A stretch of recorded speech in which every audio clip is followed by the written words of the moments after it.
events of this story take place a few years ago, maybe in 2013 or 2014. Honestly, I don't remember because the story is such a blur, and I've eventually just blocked it out. Over the years, it was Christmas break, and I was a freshman in college, attending a university in New York City. With that being said, I was miles apart from my family, who lived all the way in Bulgaria, for some of you who may not know where that is. Bulgaria is just a small country in Eastern Europe, right by Romania and Greece. Bulgaria's safety reputation and regulation isn't really that good, but this story actually contrasts that I was at JFK Airport maybe just a few days before Christmas Eve, because my initial plan was to surprise my family and friends in Bulgaria. The airport very obviously was packed and loaded with a lot of people, making my traveling experience way more complex and difficult after hours of security luggage, weighing and waiting for time to pass. I finally was at rest when the first plane to Istanbul from Manhattan was setting off. The first plane ride was around 8 hours, so I was prepared to be somewhat miserable and sore for the classic economic seating arrangement I was sat next to. Two men. Unfortunately, for the record, I'm a 5 feet 110 something pound woman, which didn't make it any better either. These two men were probably well over a foot taller than me and could easily overpower me. The man on the right, to me, was relatively quiet. Black hair glasses and low-key ripped the guy in the left. To me, however, freaked me out. He would occasionally mumble to himself quietly, and he would pick at his skin, sometimes even nudging his arm close to mine. I took note of the guy to the left of me and tried my best to have a decent 8-hour flight. The only thing keeping me productive was the fact that I'd be in my home country in less than 48 hours. But this productiveness got trimmed short when I'd be minding my business, maybe doing work or listening to music, and the guy left of me would be very bluntly staring at me. I tried shrugging it off. Maybe he has a disability that made him lack social cues. But as time went on, I started to doubt that at some point during the flight, I was watching season 2 of American Horror Story. The man began speaking to me, asking why I was watching a show that poorly represents the mentally ill murderers and whatnot. Very nervously and hastily, I asked him if he needed anything, since it's inappropriate to randomly disturb a stranger who's minding their own business. The season of American Horror Story I was watching was Asylum, which portrays cold-blooded murderers and insane people of a mental hospital. The guy looked me straight in the eye and said very candidly, "I just think it's up how everyone thinks people who skin others alive are crazy. I mean, aren't we all like that?" I mentally began freaking out, asking myself who the hell was I sitting next to, and did anyone else hear that? I chuckled, brushing it off to seem unbothered for the rest of the flight. I was scared shitless, and I contemplated asking for an open seat that may have been available by the back of the plane. But nonetheless, the flight came to an end, and we arrived in Istanbul. I gathered my stuff as quickly as I could and escorted myself out of the plane as soon as possible. Now, I wish I could say the story ends there, but unfortunately, it does not. The rest of my Christmas was fine, but what that man said still rung in my head like a bell. As January approached, I began packing up again to head back to New York. I was sorting out my tote bag and throwing out any old trash I may have stuffed in there from traveling, when I came across a disgusting note that must have been slipped in there when I was sleeping. It read the following: "I wish I could see what you look like under your skin. I really wish I took a picture of it as evidence, because only a month later, into February, there was a news article that my younger sister sent to me that basically talked about the same exact Man from my plane ride being sent to jail for multiple accounts of rape, attempted rape, kidnapping, attempted kidnapping, and first-degree murder in Istanbul. Reading that article made me sick to my stomach. And honestly, that whole experience drove me to just stay home for the holidays for a few years.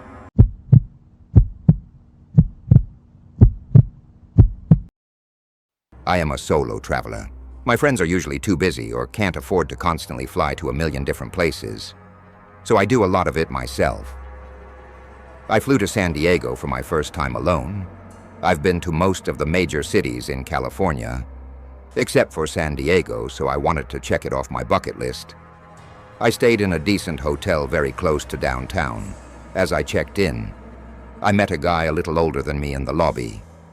He struck up a conversation with me about where I was from, how long I'd be here for, and if I'd ever been here. It was apparently his second time here, and he was also alone.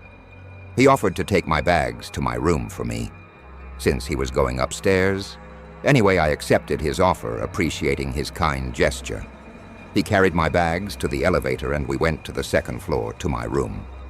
He set my bags down outside my door and said it was great meeting me, and to enjoy my stay here. I thanked him again, and he left down the hall. I let myself into the room, set my bags on the bed, and laid down for a bit. Just to get a quick nap in. When I felt refreshed, I went back down to the lobby and was about to head outside when the lady working the front desk called me over. She asked what that man did when we went upstairs, and I told her he just helped me with my bags to my room. She then warned me that that man had been standing outside the hotel for a while, and she noticed him come in. Moments after I came inside, she told me that she was fairly certain he wasn't staying in the hotel, and if I see him again, I should stay away from him. This was, of course, very unsettling. I hope she was wrong, and he was actually just a nice person. But to be safe, I would listen to her. I went out and explored, and had myself a day. I came back a few hours later to change into different clothes for dinner. There was a different person working the front desk. Now in the hotel room, I showered quickly, then changed into different clothes and laid down for another quick power nap. During this time, there was a knock at the door to my room, followed by a quiet male's voice saying housekeeping. I didn't order housekeeping, and it was my first day there. Maybe they had the wrong room. I went to check the peephole, the door, and I didn't see anyone in the hall. That was beyond strange. Then immediately that man from earlier came into my head. What if it was him? I ignored the knocks and went to my phone to call the front desk and ask them if they had sent housekeeping to my room. And of course they said no. So I asked for someone to be sent to my room for my own safety. And 5 minutes later, a hotel maid knocked on the door. I opened it and explained politely the situation to her and thanked her for coming. I then left the hotel to go to dinner after dinner. I did a city lights night tour and explored some of the happening areas of the city at night. I got back to the hotel room around 10. I went up to the front desk worker and then explained what happened earlier with the man I met, who I feared may have been pretending to be room service to get into my room. I then asked her if she had seen anyone of his description walking around the lobby, and she said no. And to make me feel better, she checked the live surveillance camera of my floor, and no one was in the halls. I thanked her and went upstairs to my floor and then to my room. I changed out of my clothes and laid in bed and put on the TV so I could fall asleep. To something within the hour, I was drifting into a sleep. What I was hearing from the TV was kind of turning into a dream in my half-asleep state. So when I heard it do our closing, it became part of my dream. I didn't actually wake up until I felt the mattress start shifting as something was putting weight on the other side. I looked over my shoulder to the other side of the bed and I saw a man in a black-covered mask and baseball hat getting onto the bed, reaching for me. He grabbed me, trying to cover my mouth so I couldn't scream, but I managed to fight him off for long enough to scream bloody murder. He continued to try to cover my mouth, but I kept struggling and resisting, just long enough for someone to start knocking on the door. I screamed help, and by this point, surely the man knew this wasn't going to go his way anymore. He let go of me and opened the door and shoved the woman who was knocking to the floor, and she saw him run down the hall to the stairs. The woman came in to make sure I was okay, as I was in complete shock. Followed by tears, others from neighboring rooms came to see what the commotion was about. Hotel staff came as well, and the police were called based on the hotel video footage the man somehow acquired, a master key which allowed him to access my room. The mask and hat hid his identity, but I strongly believe it to be the man who helped me with my bags the first day. I believe he wanted to find out what room I was in to later come back to. It's scary to think he may have done this successfully to somebody else. I tried my best to enjoy the rest of my trip, even though I went through something that will likely stay with me for the rest of my life. The hotel gave me a full reimbursement for the entire stay, and they gave me a different room to stay in. Honestly, looking back, I probably should have pressed charges on the hotel. The hotel, of course, also gave all the necessary footage to the police department. I haven't ever been contacted to identify anybody, which sadly, more than likely, means the man was never properly identified or caught.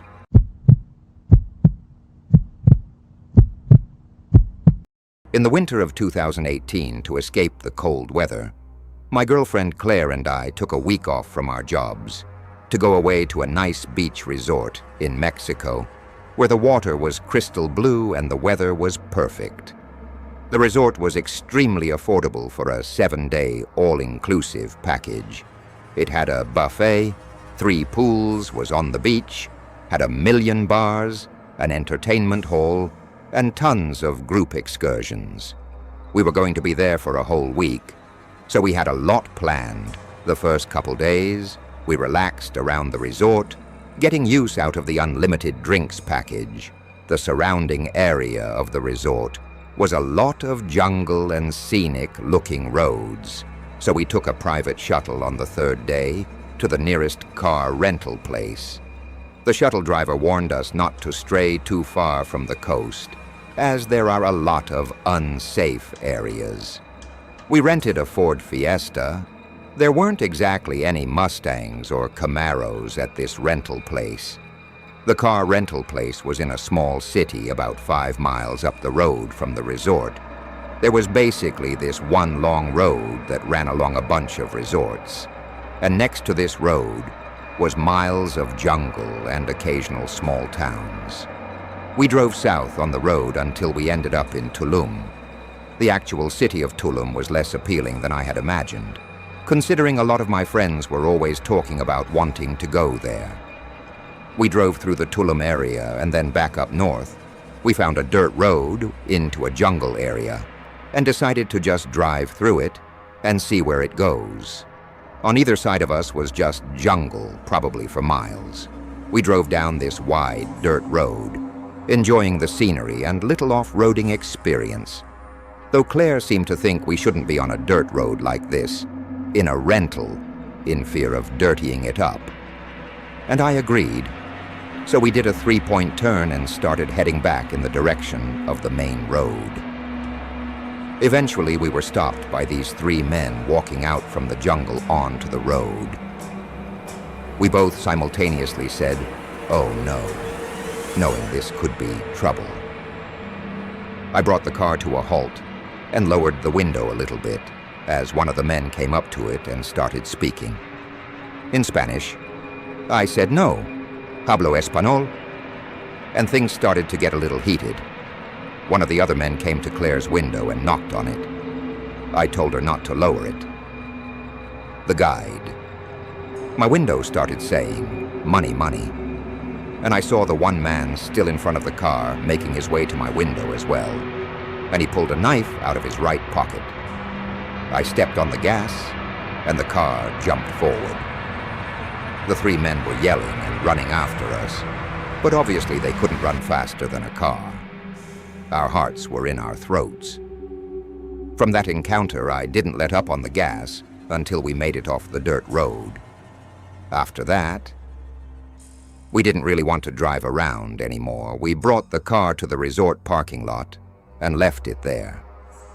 We didn't want to return it yet, especially since the rentals there were so cheap.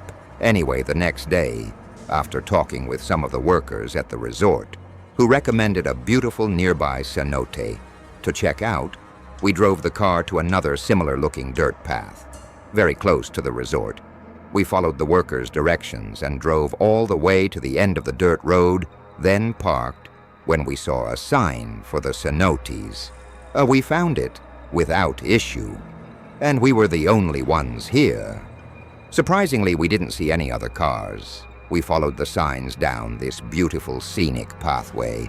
It was a truly peaceful experience that unfortunately had to be ruined when we started feeling like we were being watched. I don't mean we have some sixth sense. I mean we literally heard rustling and footsteps from all around us in the jungle. I told her, let's just keep walking. We continued to follow the signs, and out from nowhere a man came up to us once again, speaking Spanish, and I again responded, no. Hablo español. He started to attempt to speak in English, and I understood him to be trying to tell us to come with him, that he'd lead us to the cenote. Claire and I looked at each other nervously, and we followed the man. He was leading us a different way than we were originally going. It seems like we weren't following the signs anymore. Claire tapped me on the shoulder and then pointed at the man's back pocket. There was the handle of a large knife in his back pocket, and whispered to her to run, and then pushed her to start running. And I followed close behind. The man noticed and started running after us. But thank the Lord, he was slow. We were easily outrunning him. We made it back to the car, and at first I thought he'd stop chasing us. But as soon as we got in the car, 3 people emerged from the path we just came from and tried opening the car doors. They then started hitting the glass, trying to break the windows open. Before any of them could actually break the windows, we were already moving. Claire was crying. Hell, I wanted to cry too. 2 days in a row of this, we officially hated this place. We brought the car back to the rental shop, and luckily there weren't any dents or anything from being pounded on, just some dirt stains. We shuttled back to the resort from there, and we didn't leave the resort again until we left days later for the airport.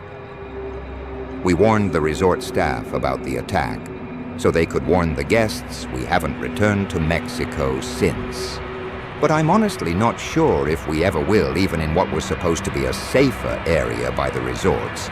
2 days in a row, we barely escaped being robbed and attacked.